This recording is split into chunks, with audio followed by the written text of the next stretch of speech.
Cat Rock is a puppeteer, filmmaker, and puppet builder who lives in Bristol in southwest England. Disciplined in many styles of puppetry, from hand and rod to shadow to tabletop to giant puppets, Cat is always looking to push the notion of exactly what can be done with puppets. She's a trustee at Puppet Place, a workspace for all things puppetry in Bristol, and she spearheads the annual Bristol 48-Hour Film Challenge. Additionally, she's puppeteered for Coldplay in front of 70,000 people, created a puppet show for a biodome, and brought the classic animated character Count Duckula to life as a puppet. I talked to Cat Rock about all these projects and more on this episode of Under the Puppet. You're listening to Saturday Morning Media. And now, back to our show. Welcome to the show that is preserving puppetry through the personal stories of professional puppeteers. My name is Grant Pachoco, and this is Under the Puppet. Cat Rock, welcome to Under the Puppet. It's a pleasure to have you here. Oh, thanks for having me. So excited to talk to you about your career. I'm amazed, leading up to this interview, looking at all the different puppets you've worked on, and you've worked on just so many, like, just different styles, big puppets, little puppets, shadow puppets, everything. And I'm excited to talk to you about all those things. But I always do like to start with my usual first question. Do you remember the first time you saw puppets? Ooh, that's an interesting one. I suppose the first time I feel like I suppose more engaged with puppets was I had this like little obsession. We had basically like a petting farm near where I grew up, and they had like a little gift shop, and in their gift shop they had like loads and loads of hand puppets of all the different animals and things, and I just remember being a little bit obsessed with these hand puppets, and you know, having my donkey named Donkey, and my sheep named Sheep, and my owl named Owl, and just like having all these hand puppets. I was just like, kind of, I must collect them all. And I think that was the first time that I had puppets and kind of used puppets, but just in that kind of kid way, I guess. And were you like creating shows with them, or just playing with them, or was it a collection thing? Or I think it was a collection thing at the time, and we were definitely doing like little shows of them. I was definitely one of those really annoying kids for my parents, so it's like, I've made a show, you guys now must sit down and watch my terrible show I've made. And the parents very cordially sit down and go, yes, oh, very, very good. Oh, there's more. It's still going. Oh dear. But so yeah, but I had great parents who would put up with that stuff. So, but I would imagine those puppets were involved. I find it hard to think back that long ago, really. So, but I think I've still got some of those actually lying around somewhere. Well, it's interesting you mentioned your parents. Did you come from a creative family? Were your family members creative? That's also an interesting one, because I'm going to say, like, yes, I come from a really creative family, but I feel like it's not like necessarily worn on the sleeve. Like, my mum's a super creative woman and has always loved the arts, and she, as soon as I got into drama and any kind of performance as a kid, my mum was like there at my back going, yeah, you can do it, you want to try this, try that. She was so into, you know, helping me explore that world. And I think that's because when she was younger, that's what she wanted to do. But when she was growing up, they didn't have like the opportunities, or like necessarily, it was, you know, more you grew up, you got a normal job, you earned money, you did it that way. So I think she always was kind of like, no, if you want to try it, you give it a go. So my mum had worked in stamp collecting for a long period of her life, but she's always like loved the arts and anything performance related. So she's you know, she's a legend in that way. And my dad's from the construction industry, so he's like he was a drywall guy and just did loads of different things on building sites. So he kind of came from that construction, you know, hammers, nails, screws, that was all over like where we lived. And like one of our favourite games to play as kids was like nailing nails in breeze blocks to make cool patterns and fish and things like that. So I think even though it's not like, oh, they were artists, they were both like incredibly creative people. Yeah, my dad worked in sheet metal, and looking back on it, it was like, wow, incredibly creative because he could make these things out of sheet metal that, you know what I mean? Like there is an element of creativity in even those construction jobs. Well, and Dad would he would say things like he'd look at a room, right, and be like, oh, he's got to imagine there's no like puppet building. There's no set way to do a thing. It's like you have the ways in which you get things done, but you've got to decide the route in which you get there. And so, he'd spent his entire life doing that. And so talking to him now, I'm like, we pretty much do the same thing. We just did them in different industries. So Yeah. Yeah. Well, that's amazing. Well, from what you said, your mom was very encouraging of performance stuff. Did you sort of have the performing bug at a very early age? Was that something you wanted to do? yeah, definitely. I was definitely a very excitable and loud child, and very much craved that spotlight from a young age.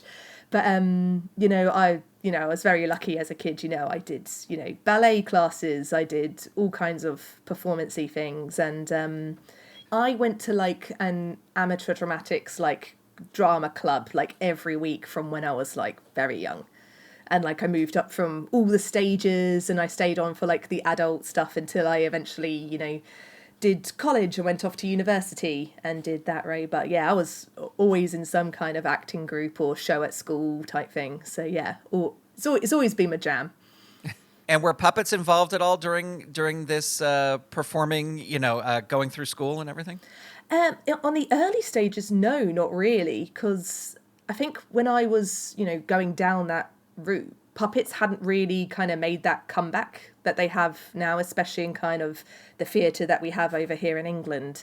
You look at stuff now and everything's got either a puppet course or a lot of puppetry elements. But when I was younger, it wasn't you didn't do it. It just wasn't even on your radar type thing. And I only really started getting into puppetry in my last year of university, because I studied in Kent and I was doing contemporary performance. And for our last year, we got to pick what we did. And me and a group of friends all decided we were just going to give puppetry a go, because we were like, oh, well, this is something we've never done. This seems interesting. And we made this ridiculous little show. And I enjoyed it so much that I kind of realised, I was like, oh, actually, I think this might be the thing I've been looking for, rather than the performings, which I always really liked. But when I found puppets, I was like, oh no, this is it. Excellent. Well, you mentioned the University of Kent. You also studied in the United States as well, didn't you? Yeah. So how did that happen? How did you go from Kent over to the University of, or Indiana University? Yeah, so when I was looking at courses to do, I ended up going to Kent because they specifically had a master's degree where you spent a year abroad. And as soon as I saw that, I was like, absolutely. So when it got to the third year, I must admit back then I didn't know too much about America, and I kind of picked Indiana on a whim. But and yeah, just spent my third year, just turned up to an American college and was like, oh, okay, you do things very differently here. Cool, let's go. And so that was great. And were you still studying theater and yes? And So I was studying drama and theatre, and then I specialised in contemporary performance for my fourth year, which is how I ended up doing puppets. But at that time, yeah, it was more just general performing, acting, that kind of shebang. And you mentioned you got into puppets in your final year, and that's kind of where the puppet bug came from. Did you start fabricating around that time too? Did you start building? Well, I suppose that's when I built my first puppet.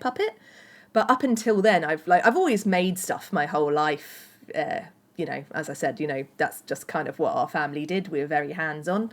I went for a phase of customizing rubber ducks for people, or just making stuff out of whatever you could find. We were very much into, costumes and kind of making things to go with those. So I'd always been making stuff. And then in my fourth year, we basically approached one of our professors and was like, we want to do puppets. And they were like, oh, well, you're going to have to make some if you want to do some puppetry, because we don't have any puppets. So yeah, we kind of learned some of the basics of foam and latex puppet building from them. And we didn't we weren't taught puppetry in any capacity. We kind of just made our puppets, created a show, and puppetry is so much learning from doing. So that's just kind of how it all started. And what was that first show? Can you tell us a little bit about that first show? Like so me and my friends, the company was called Avalon Foulmouth, and our show was called The Severed Tale of Bloody Hill. And it was pretty much a Neil Gaiman. It was kind of a little bit of a rip-off of a Neil Gaiman type graveyard story, which was about this little boy who befriends a ghost, and he's trying to help her not disappear into nothing. It's all about remembering names. And I played this, my puppet was this puppet called Mab, who was like this witch ghost who lived in the graveyard, and she used to go around cutting off tails of animals. And she was this kind of body puppet I built. So she like draped herself over me, and I puppeteered the head and one of the arms.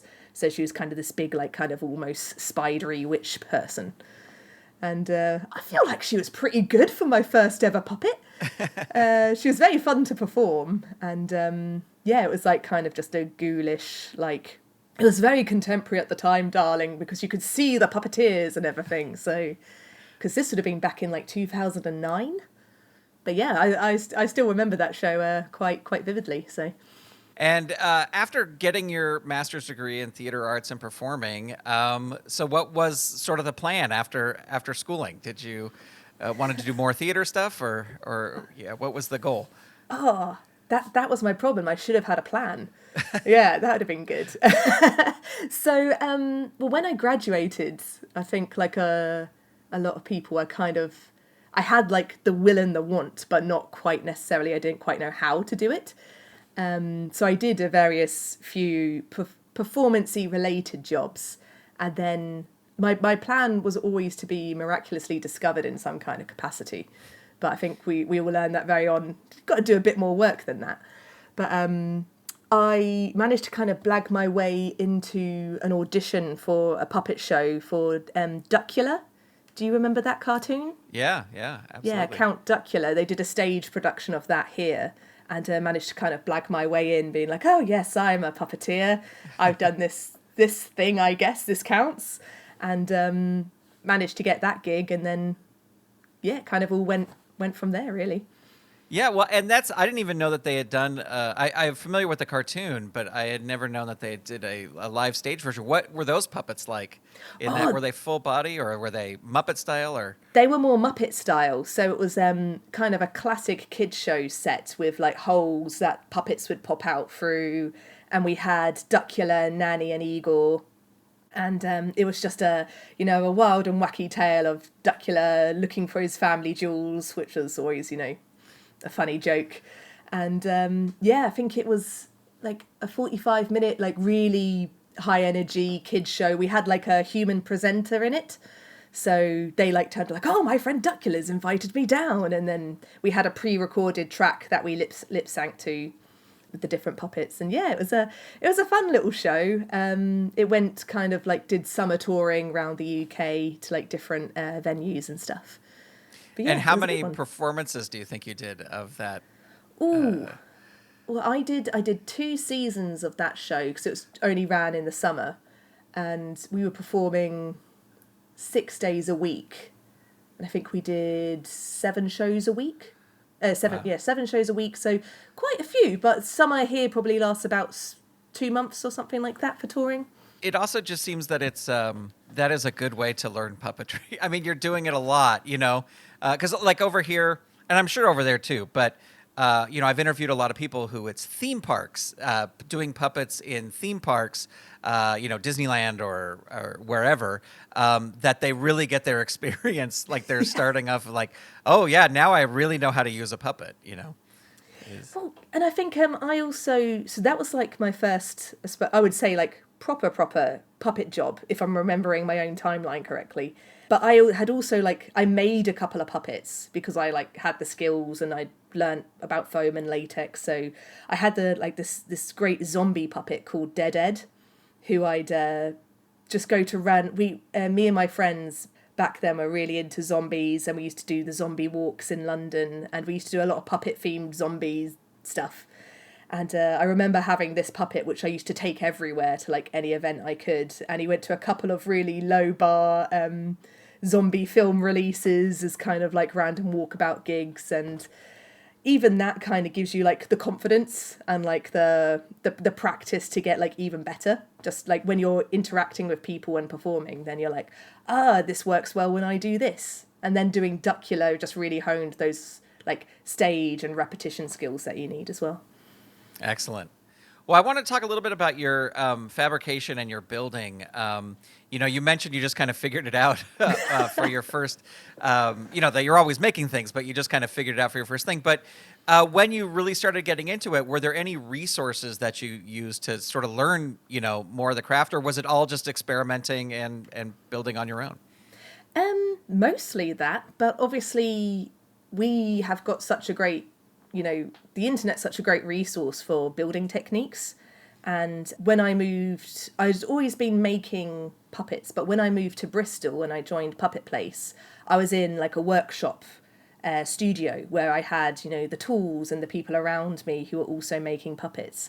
So I kind of absorbed a lot from the people around me and kind of asking the right questions of, how does this work? And someone would give you like the name of something, or this company or this person builds things this way. So then I could go and like Google them, look at them up, and then basically go, okay, so that's how you do, this kind of joint or this kind of finishing technique. And it was very much I think I only took one making course, which was marionette making at the Little Angel Theatre, but that was like very much wood carving, which was good skill to have, but probably the technique I used the least in any of my puppet building. But yeah, mostly it was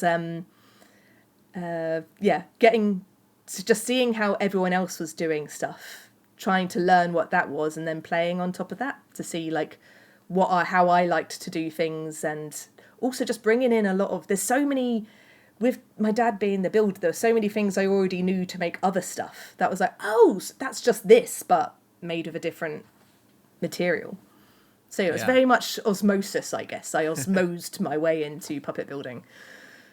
Yeah, well, it's like you said, it's you learn by doing, and you're not going to learn. I mean, you could sit and read books for, weeks and weeks and weeks, but unless you start doing it, you're not going to get it done. Yeah, it's all about that muscle memory, baby.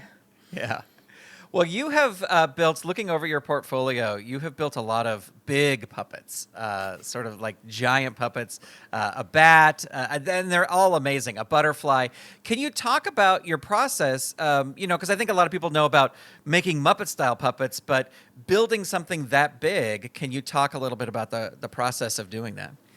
So I think, interestingly, like the steps to building a big puppet are not all that different from the steps to building like a tabletop puppet or a Muppet style puppet. You just kind of change the scale. So when I design and build, I kind of ask a set of questions when I start. Things like, what does the puppet need to be able to do? How many people are performing the puppet? What are the restrictions that are going to be upon this puppet? And so when you think about those in kind of a large context, you're like, often we want preferably one person to perform this puppet. So you're like, okay, so then it's got to be really well balanced. It's got to be really light. It's going to only have a certain amount of mechanism control. So when you're working on that design, you're kind of thinking on what boundaries surround that puppet and how you can cleverly get the most out of it while still having a cool puppet. It's that balance between giving a performer and puppeteer like the ease to perform with something, but it's challenging enough that it isn't just a statue on a stick type thing. So when I think about big puppets, it generally always comes down to, also the important question is what's its purpose? So you mentioned my big bat I made, whose name was Swampy. That was a puppet I made completely out of natural materials. So I think apart from the eyes and some of the internal mechanism, the whole thing was made of withies and willow and forage leaves that I'd found. There was no glue or anything used on like the external parts of it. So the idea was that if you ripped its guts out and chucked it into the woods, it would just naturally decompose. And I did use fabric on some of the wing business. But when I was thinking about that puppet, I knew that I would be performing it as an experienced puppeteer. So I was like, oh, okay, I can take a bit more weight. I know that I can puppeteer this puppet by moving my back, which will move the puppet. And I can control its wings. And I'm like, with those 3 points of control, I can probably execute, many emotions and many movement styles. But I recently made a similar puppet for the butterfly conservation here in England, and that puppet, they basically saw Swampy and wanted a butterfly version of that puppet. But the performers that are going to use it are going to be volunteers who are going to have very minimal training or engagement with the puppet beforehand. They might not even be performers. They could just be anyone who's got a passion for butterflies. So when I made that puppet, I made it quite different because I wanted everything to kind of naturally happen itself rather than it needing to be directly puppeteered, because then you're kind of going, the purpose of that puppet is to be a big statement that people enjoy looking at, and it's as the person walks naturally, you've got the wings that move as the person walks. So this person isn't worried about, controlling wings. They can just focus on where the puppet's looking and things like that. So to condense that all back down, it's you just ask yourself the same questions when you build any puppet, and then you just work out what's going to be best for that individual build. Excellent. You've done a lot of puppets, and some of these big puppets, sort of for causes. So like the butterflies, and that you did a Greenpeace. You were part of a big polar bear puppet. Do you enjoy making puppets and working on puppets that are sort of like for these causes, for not just necessarily entertainment, is what I'm saying?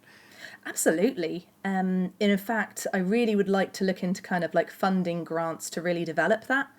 I think especially for big walkabout puppets, the way we build puppets at the moment, because they've got to be light, because they've got to be strong and, last for a long time, we tend to use a lot of materials which are not the best for the environment.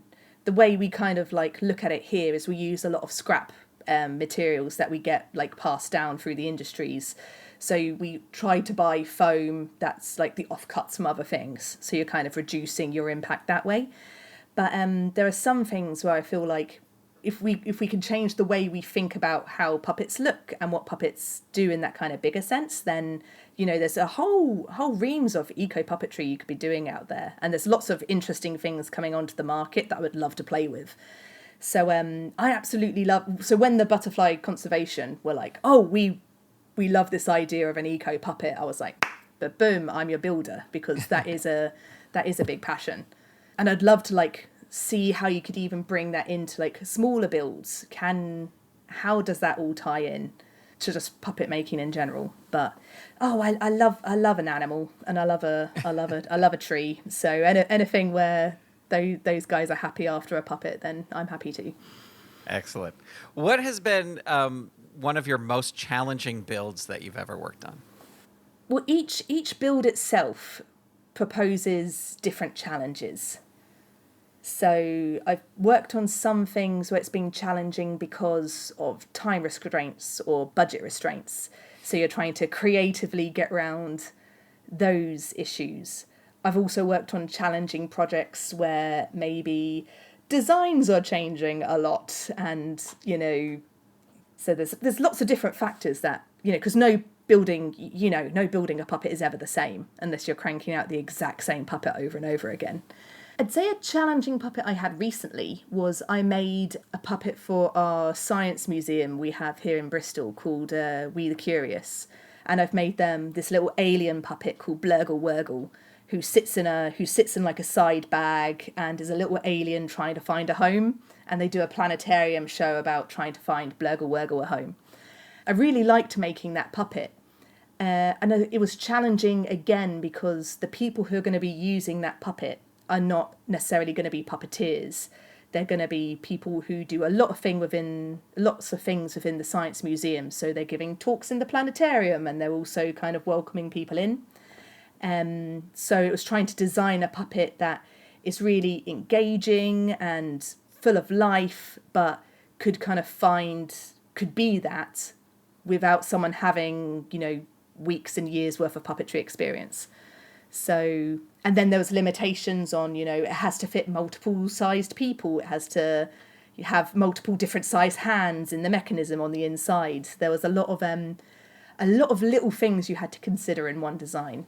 Excellent. Well, and as a builder who has built so many different styles of puppets, big and little, and in a handbag, as you said, what, in your opinion, makes an engaging puppet? What about a puppet really captures your eye, and you're like, oh, that is a puppet I would like to watch? I think it generally comes down to the puppets that seem most alive, and that's not necessarily in style or look.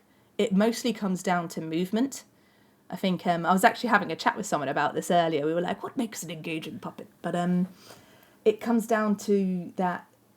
Do you instantly think, oh, this is a creature, this is a character, and as soon as a puppet like grabs your attention like that, you are so in the bond with it, right? And so that could be, a beautifully designed, really realistic thing that moves beautifully, or it could just be a really well puppeteered, like quick build foam thing. Some of the most engaging puppets I know are really simple, and they don't replicate reality anyway, but they've got excellent eye contact. As they move, you look at that creature and you go, yeah, that's how it would move. It's just full of life. That's what I think really engages someone, because sometimes you can spend a lot of time and a lot of money building something that looks hyper realistic, and it's so restricted by that realism that as soon as it moves or tries to talk, you're instantly shot out of believing it, because you're like, oh, that's not how that would move, or that's not how that it's that uncanny valley, like it's trying to be alive but it's not quite achieving it. So then you're like, ooh, what's going on there? So yeah, I think I would boil it down to, puppets are engaging when they seem the most alive. Yeah, excellent. I love it. You were involved in a sort of a puppet film collective called the House of Funny Noises. And in fact, you were a founding member. Can you talk a little bit about what the House of Funny Noises was, and what sort of projects you worked on? So the House of Funny Noises, was a film collective me and two other amazing makers created together. So it was myself, it was Izzy Bristow, and then Helena Horton. We actually all lived together in the same house, and it all came about during the pandemic. Basically, we had this really creative household that suddenly had no work and a lot of time. So in a weird way, it kind of allowed us to create this weird little film collective. And it all started because Izzy Bristow's American and has ties to a lot of the puppet, obviously, groups out your way. And she told us that the LA Puppetry Guild were doing a 48-hour film challenge. And so we as a household, with Nick Wilshire as well, decided, we got the time. So we made a little film called Belly for the 48-hour film festival. And I believe we won something. I can't remember what we won from it, but we didn't. It wasn't like first or second. It might have been an honourable mention or weirdest film or something. But anyway, we had an amazing time making this weird little film. It was the first film I think like any of us had ever really made. And after that, we were like, making films is great. But I'd always wanted to do puppetry and film and things, and this was kind of a great little intro. And so after that, we decided, well, we're going to make a couple more like little shorts, which we went and did. And after we had a few of them under a belt, all of a sudden we got a commission from the Little Angel Theatre, who were doing an online series of digital shorts. And they were like, we want you guys to make a film for our film series. So Izzy Bristow took the lead on that one as director, and we created a film called Lakes, which was about a Mars rover type robot who goes to one of the moons of Saturn, Titan, and goes on a little space adventure. Yeah, through that I then made, as part of the House of Funny Noises, I made some films. I made a bat documentary that went along with Swampy, who we spoke about earlier, and we made a couple of small pieces. one for Chaos in Canada, which was like about learning different languages, and we made some like puppet stuff for that. And yeah, we just got lots of like these little micro commissions, and all of a sudden we had this kind of weird little film collective. And did you film all these things just like in your house because it was during the pandemic, or did you have studio space, or how'd you film it? So the first one, we just filmed in our house, literally over there from where I'm talking to you right now. We filmed, just filmed in our house, and then when we did some of our bigger films, we Puppet Place, where our studio is, we have a rehearsal space. So we basically rented that, blacked it all out, and just made a little film studio. And we've been very lucky along the way to meet some other really great like filmmakers. So we've got a wonderful man called Ash Farkas who like jumps in and brings loads of camera and lighting equipment, and is just a really sound guy at knowing what he does and is super creative too. We've met some fabulous musicians like Michael Bazary, who come along and then help us with the music side. And just through kind of doing it and kind of giving it a go, we've managed to kind of assemble this really nice group of friends and colleagues, I guess, who make amazing films now. You know, House of Funny Noises had its time. It's a beautiful thing, and we've put it on our shelf and we'll look back fondly at it. But the team of people have all gone on to keep working in film, and I still work with Helena and Izzy on loads of projects. We just involve a lot more other people now as well. Excellent. Well, as a puppeteer who's worked in so many different styles, I mean, we've talked about the giant puppets, we've talked about Muppet-style puppets. You have some shadow stuff on your resume as well, and more kind of tabletop puppets. Do you have a favorite style of puppetry that you like to work in? Oh, that's such a hard question. I like it when the style of puppetry and the story and the job all gel really well together. Like, it's one of the reasons I love puppetry, right, is how varied it is. It's, you know, as you know from your list just there, like it's all so different, and I love the variety. It's I've never been a person who's like, I do that one, I like one thing. I like it. I like lots of things, and I want to play with everything I can touch. So I think like my favorite times working in puppetry is just being when it all gels really well together. And I really like trying out new stuff and like combining a lot of things. So I've worked with companies where maybe you're doing, like I work a lot with Paper Cinema, and they don't do shadow puppetry, but they do paper puppetry. So you have illustrations which you manipulate in front of a camera to give the illusion of camera movement and filming. And so that's a really fun way to kind of do a bit of shadow puppetry that isn't traditional. And then I absolutely love tabletop puppetry. Anything where I can give my voice to the character as well is really fun. You know, lip syncing's fine, but I enjoy it when I'm more the character, as I imagine a lot of puppeteers do. Yeah. And basically anything where the whole package kind of fits together, that's when I think I'm most happy. I know it's not a direct answer to your question there, but no, well, and it's great too because it's also, puppetry is such a great art form where there are these different styles, but you can use them all together to tell the story. You know, like you can have shadows in a you know, we keep using Muppet style, but a hand and rod puppet, you know, piece, you know, and that can have tabletop elements, you know, as well. So it's really just an amazing art form where you can combine all those things. Exactly. And I've seen and been in stuff where it's like you'll have the same character portrayed through different styles of puppetry, and you're telling like different moments in that story through that. And it's just, it's so great to kind of drop down your hand and rod puppet and then bring up a 2D puppet or bring up a massive version of it. And it just all adds to that magic and surprise elements that you can achieve through puppetry.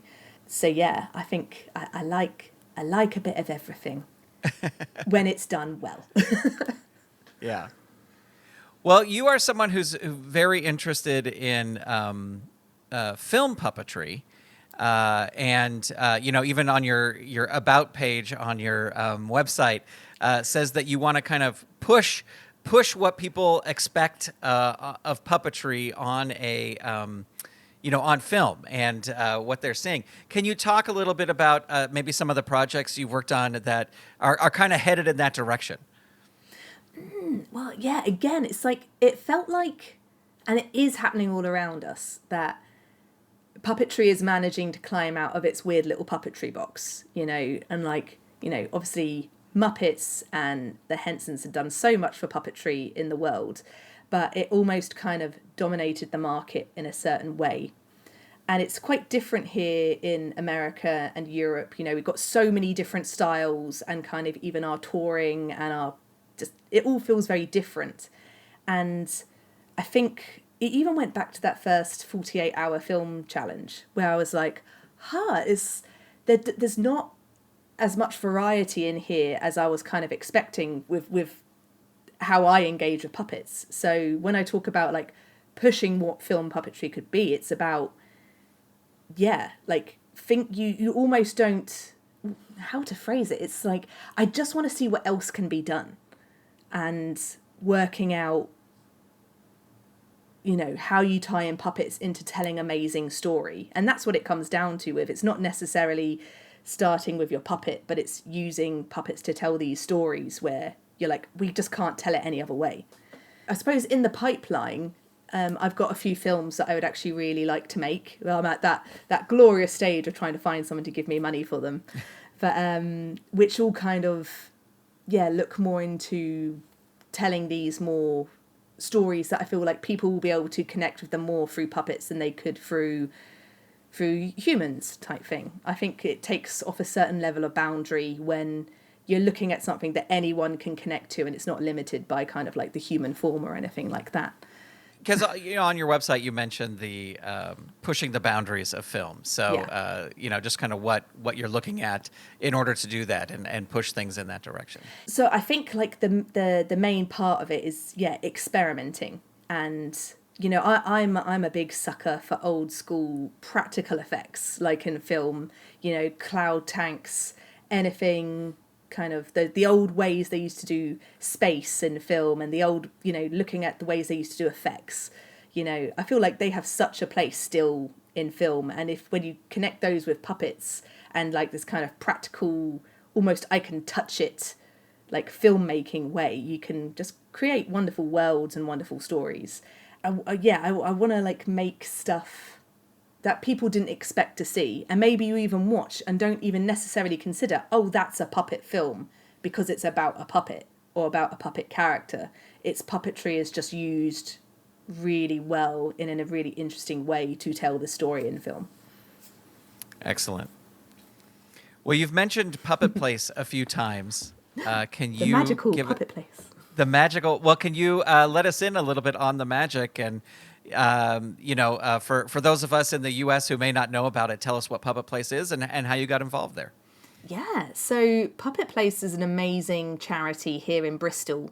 It was originally started back in the 80s, I believe, by my neighbour, which was a really weird thing that happened when I moved to Bristol, that I moved a few doors down from one of the original creators of Puppet Place, Di. She's one of those amazing one-of-a-kind people that you very rarely meet in life.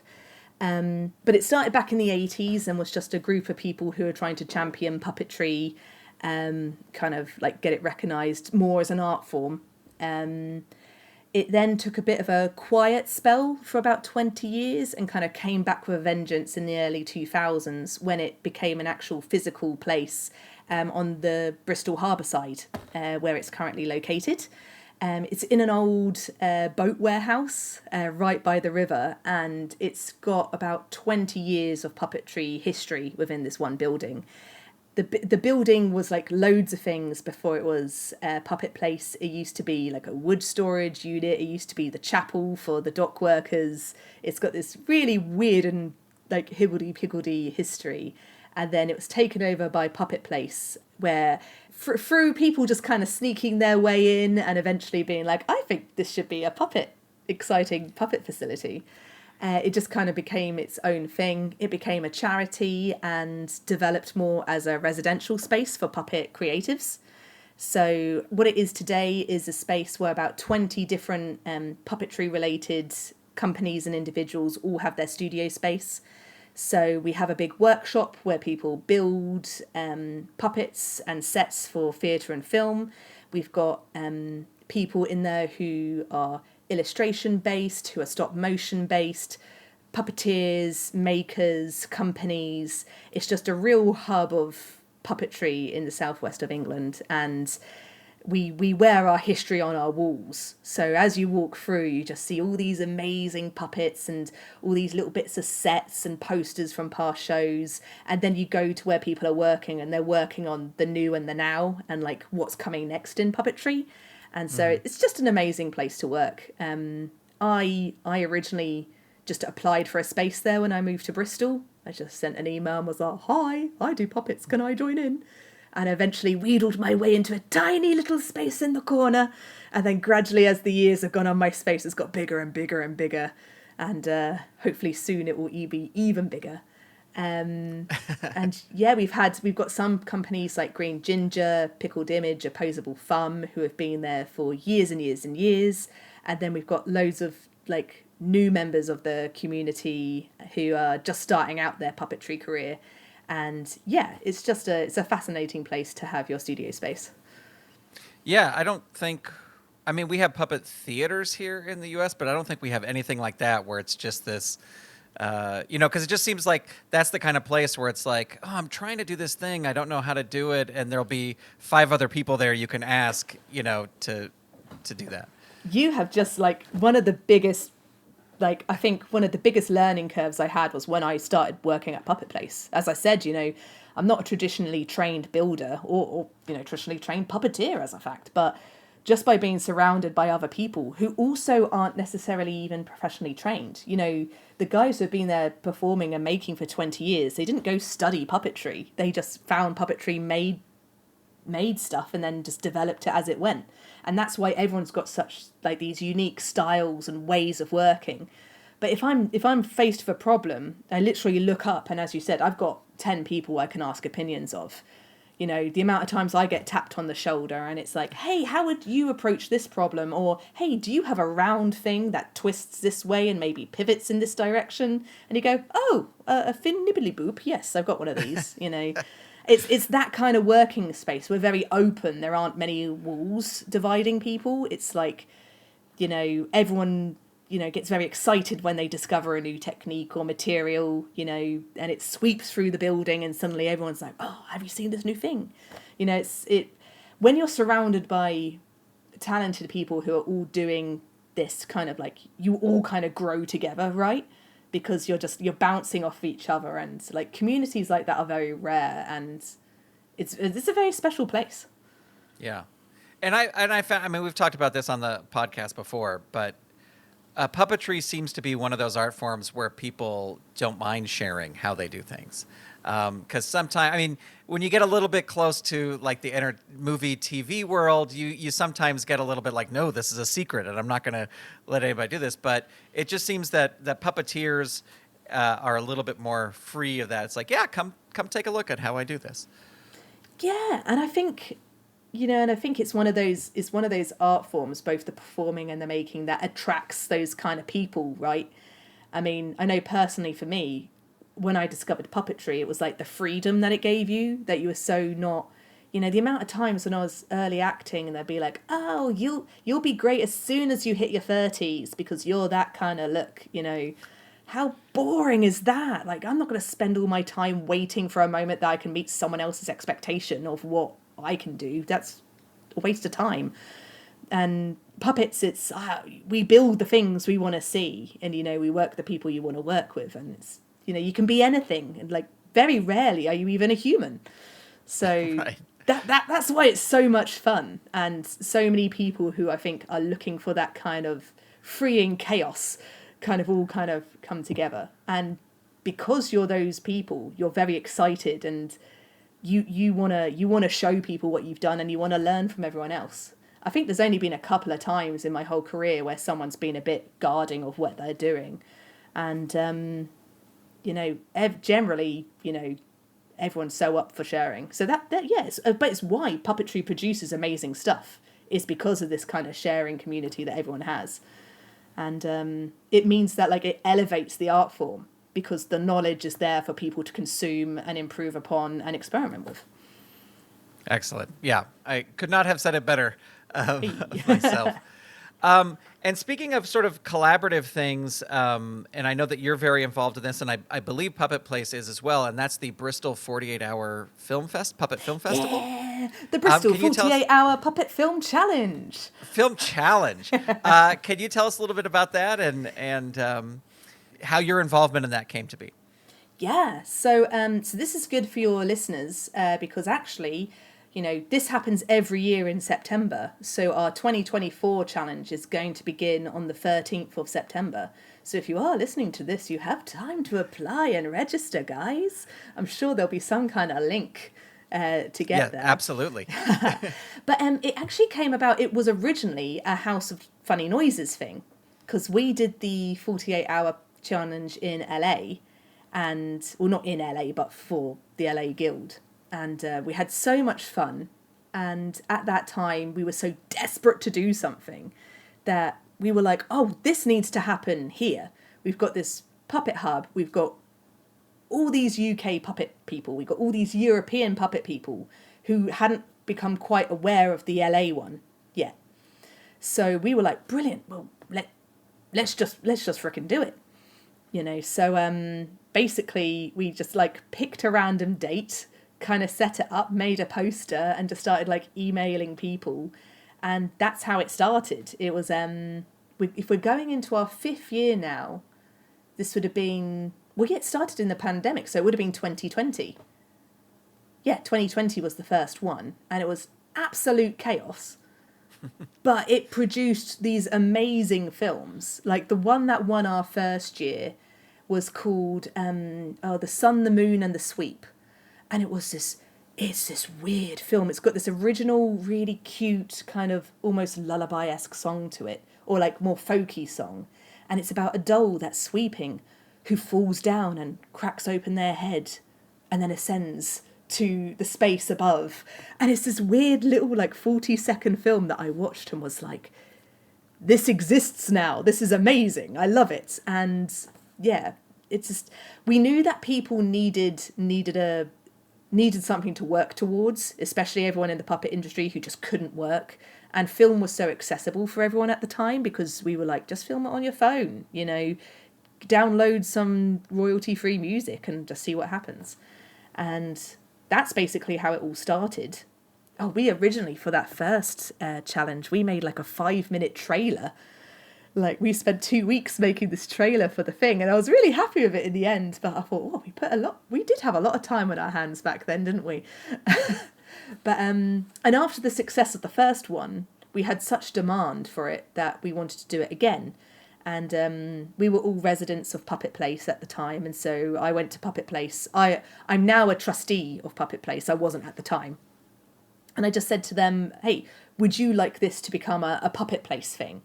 If maybe you can give us some support towards it, it won't be because this was kind of when House of Funny Noises was winding down anyway a bit. So I was like, well, we can put it under, we'll put it under the Puppet Place. I'll still run it. I'll still do all the boring stuff. I already worked out most of the issues. And yeah, they were obviously super excited for that because we used to have a Bristol Festival of Puppetry, which will come back at some point, but was kind of had a big old issue with the pandemics, kind of put that on hold until finances can be secured and things.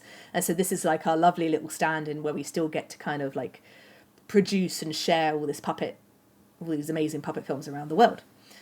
So yeah, it started in 2020, originally House of Funny Noises, now is under the umbrella of Puppet Place, still run by me.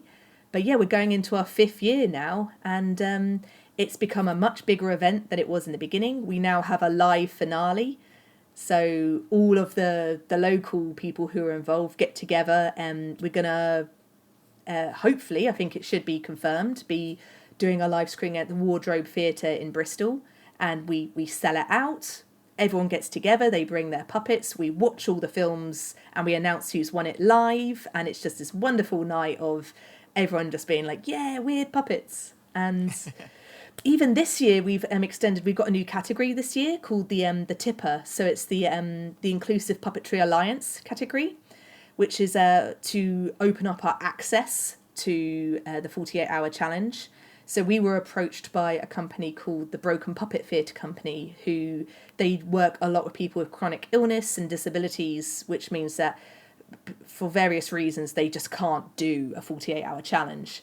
So we've created one where people can make a 48-hour film, but over the course of a month, giving people access to the time and resources that they need to do it.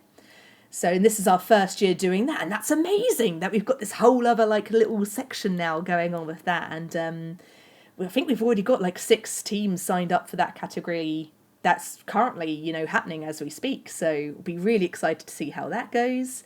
And yeah, it's just a genuinely fun time where after 48 hours, everyone comes out with a puppet film.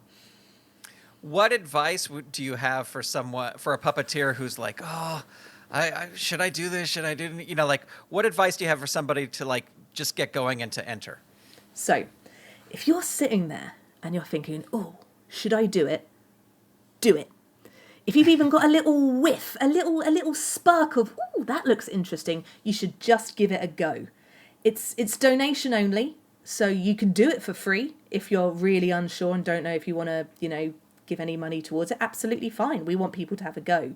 If you're sitting there and you're thinking, should I? You should, because you should always say yes to a new challenge. And it's a limited one. It's just 48 hours.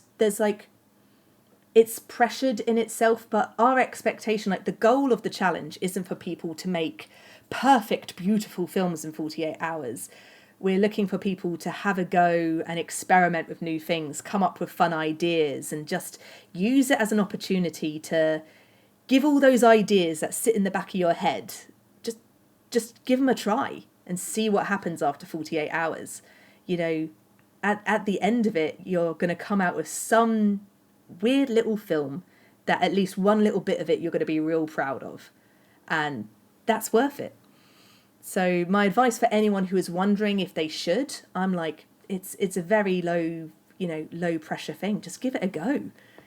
Clearly you want to if you're asking the question, I think. Right. And I'm here to say you can do it. I believe in you. Cat Rock says do it.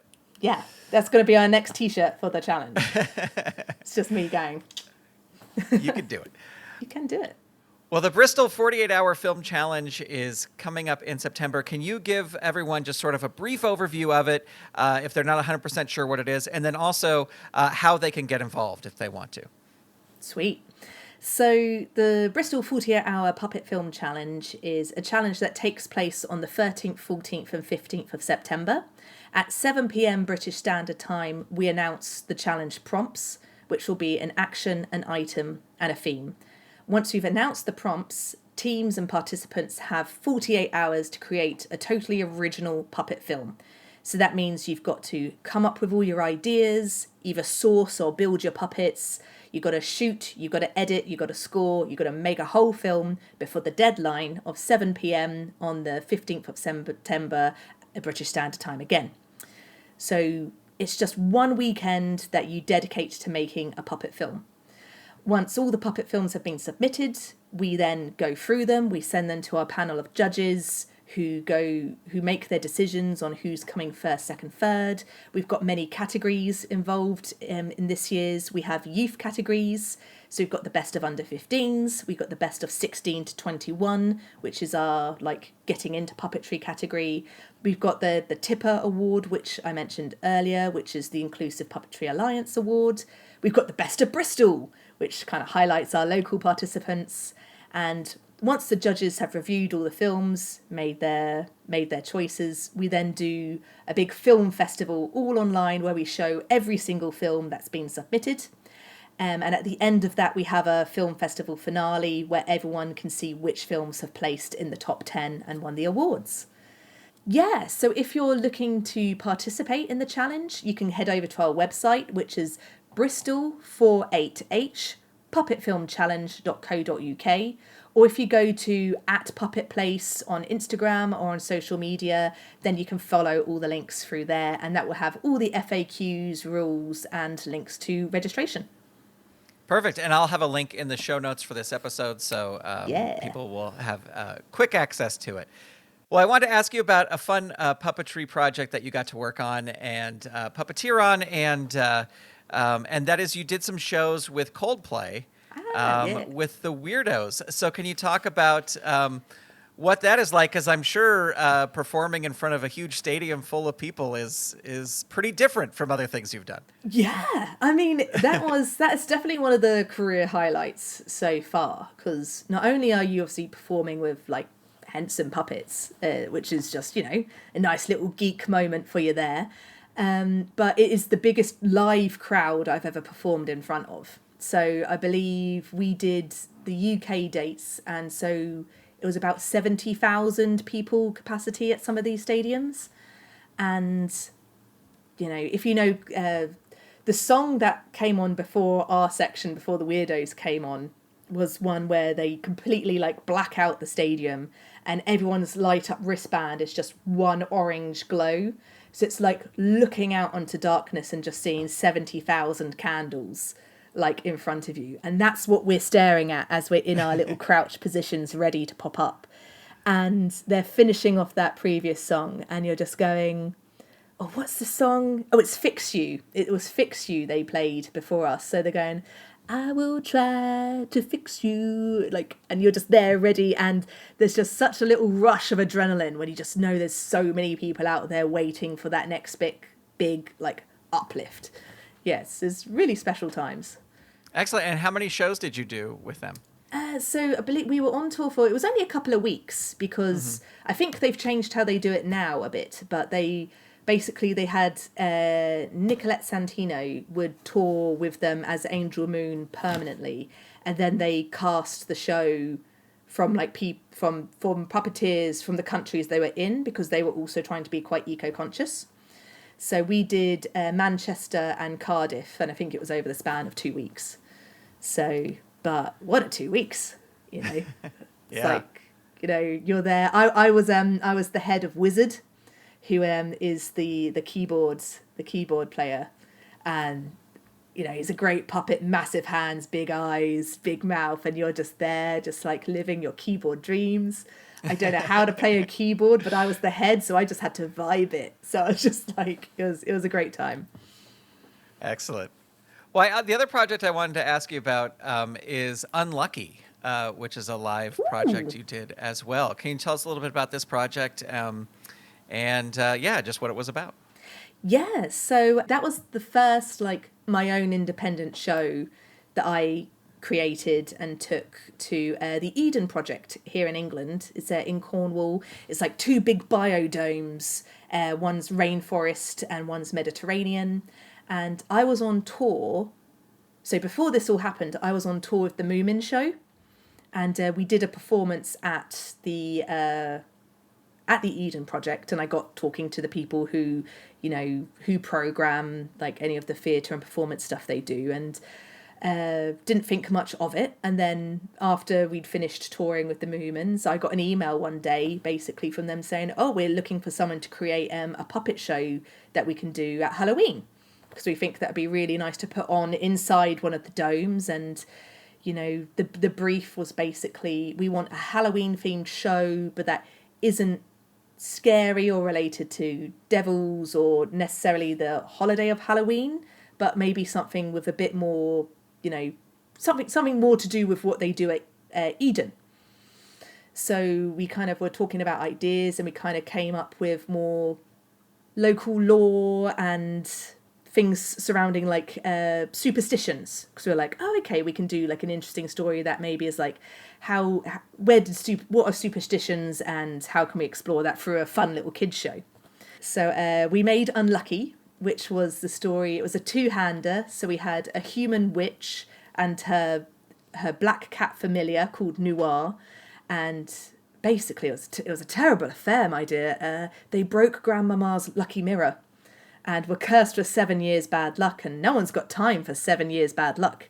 So it was a show of them trying all the superstitions of trying to get themselves lucky again. So there's a great scene where they're chasing around this magpie puppet trying to get the magpie to poo on them. Because I don't know if you have this superstition, but if you get pooed on by a bird in England, it's considered very lucky. So we're trying to get birds to poo on us. We were trying to create a lucky coin. So going off, find a penny, pick it up, then all day you'll have good luck. We have all the kids have to like go around the area and try and find all these pennies, and we basically make penny soup and make a giant lucky coin. And so it's just a fun kind of slapstick puppet show that was all lots of puppets that did fun little magical things together. And then in the end, obviously, we're very unlucky. So the potion goes very wrong. And a giant tentacle comes out of a giant cauldron and is swinging the witch around everywhere. And it's all looking doomed until Noir, the cat, finds the missing piece of the mirror and saves the day. So everyone needs a black cat puppet because they'll save you from the giant tentacle monster. But yeah, so that's what the show was. And it was a great commission to kind of like make the show from start to finish. I made a lot of the puppets for it, and then Izzy Bristow made the main black cat, Noir, for it as well. And then I got to make a giant tentacle, which was always fun. And then I performed alongside another great performer called Georgia Jackson. She came along for it too, and it was a great little show. Excellent. Well, Kat, it's been an absolute pleasure to get to know you and your work a little bit better. I would love to know, what is the highlight of your puppetry career so far? You want me to pick just one? No, you can pick a few, of course. Well, we mentioned, obviously, it's going to be hard to beat the adrenaline rush of performing in front of that many people with Coldplay. You're on a big stage next to a very big band with very cool puppets. That is definitely one for the mental bank. There's this is quite a little thing, but I think I will clutch it to my chest till the day I die, which is there's a moment in the very first puppet film we ever made, Belly, where I do like an upside down mouth weird creature puppet with my face. And I forget her name, but one of the judges at the time said something along the lines, it was basically like, that was one of the most horrible things I've ever had to watch, and I would love to never have to see that again. And I sat there and I was like, yes, that did something there. And I was like, just a little gem of a comment where you're like, oh yeah, I really got to someone. which was a really cool moment. Duckula was great because I was a massive fan of the cartoon growing up. So when I got to play Duckula, the inner nerd within me was like, yes, you are a live action cartoon. And I was like, oh, that's amazing. Generally, I think anytime, supposed to do with the 48-hour challenge, anytime someone sends in a message after, which was just like, this was such a great thing to do. It really helped me kind of get out of a funk. I've kind of been stuck a bit, and this just gave me a little thing to work towards, and I absolutely loved it. And now I'm going to do it every year.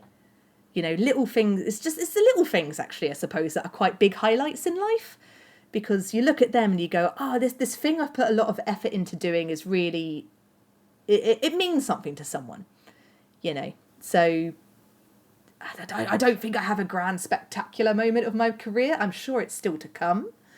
But there's definitely been lots of little times that really make me think, this is a good place to be. Excellent. Well, Kat Rock, thank you so much for taking the time to be on the show today. Oh, thanks for having me. My thanks to Kat Rock for being on the show. For links to some of the things we discussed, including the Bristol 48-Hour Film Challenge, check out the show notes for this episode number 99, over at underthepuppet.com. And if you'd like to hear even more of my talk with Kat Rock, check out the Saturday Morning Media Patreon page at patreon.com/Saturday Morning Media. Now, if you're wondering why I didn't say check out the Under the Puppet apps to hear more of my conversation, I have some news on that front. The developer who created those apps for me is going through some issues, and those issues have resulted in the Android version of the Under the Puppet app being taken off the Google Play and Android marketplaces. If you're an Android user and have the app downloaded, it's still going to function as intended. However, if you update your system, it'll be lost and you won't be able to download it again. The iOS application is still, at the time of this recording, available and functioning as intended. I will continue to release episodes early on both of these platforms, as well as attach the extended conversations, but for the time being, things will be a little wonky with the Android side of things as I figure out our next steps. If you're an Android user, I apologize for any hassles, and I thank you in advance for your patience. I would like to send out a special thank you to all the Saturday Morning Media Patreon patrons who help make this show possible. Patreon patrons at the producer level and above who get a special shout out are Eve Cunning, Kathy Crawford, Tony Urbano, Brandy, David Akers, Paul, Scott Armstrong, Vicky Sebring, Ricky Chavez, Karina, and Jeff Toro. To become a patron, visit patreon.com/Saturday Morning Media. And thank you for your support. Well, that's going to do it for this episode of Under the Puppet. If you have questions, suggestions, or feedback about the show, send them via email to underthepuppet@gmail.com, or you can connect with the show on Instagram or Facebook by searching for Under the Puppet. And don't forget to tell a friend about the show. This episode featured music by Dan Ring and was expertly edited by Steven Staver. Thank you so much for listening.